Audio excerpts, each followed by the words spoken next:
Thank you. Member for Monash. Thank you, Deputy Speaker. Deputy Speaker, you've been around a while like I have, and these issues have been before us for quite a while. You haven't been quite as long as I have, but you have been. You are an experienced member of this House, and I appreciate that you're in the chair tonight. So you will understand that these issues around servicing for the benefit of older Australians have been on our table for a number of years. The previous government put a lot of work into how they might support older Australians, and there's a whole package that they offered at the last election and had introduced before the last election on behalf of older Australians.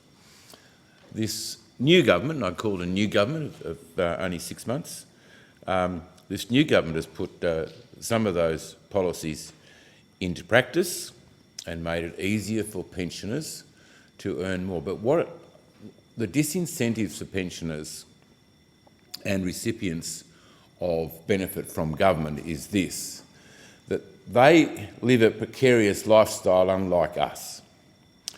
They have a fixed income. They have a health card. They have other benefits that accrue around where they're at with their money. And their money's not great. Yet we have this massive untapped resource of people in Australia who have reached a certain age and can take a pension, but are still quite able to work and probably willing to work. So where does that leave government in trying to put in place incentives without putting in place disincentives?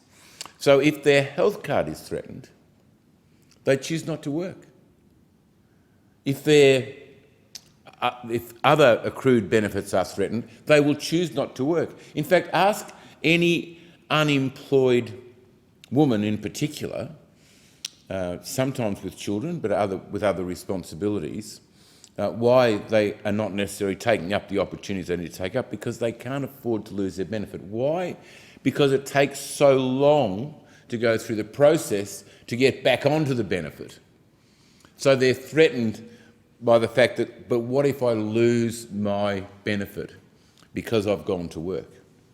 So we have to find ways as a government to ease the burden of the restrictions on people that do not allow them to easily go into the workforce. So I think what the government has done here, and what was proposed by the previous government, is of great benefit to be able to say you can earn some more money before you lose any benefit whatsoever. Now, I think it's not enough. I think we could always increase it. But we then have to do that, we have to radically change our ideas of what we actually think about older people in the workforce.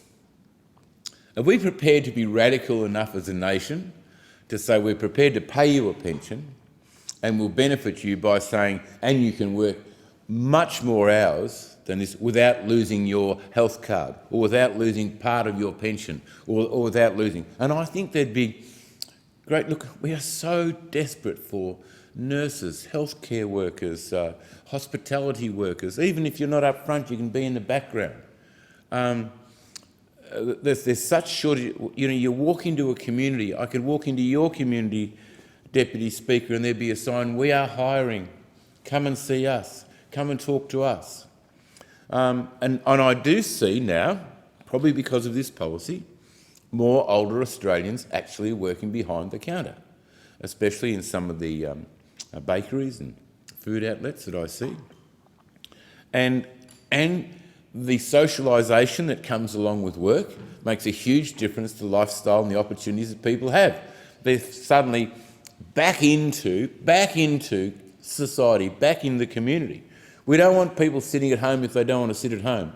But we have to find ways as a community, as a government, as a nation, as a parliament, to actually encourage those people to feel free to go back into work and not suffer the restrictions that we put upon them in other regulations. And I think they're our own unintended consequences, because we don't want them ripping off the system, do we? Oh no, that would be terrible. These are not people who are ripping off the system. These people have the opportunity to contribute to this great South land. They can contribute. They're in every state, they're in every community, they're everywhere. And we want them on board as part of our society working. Let's try and make it easier for older Australians.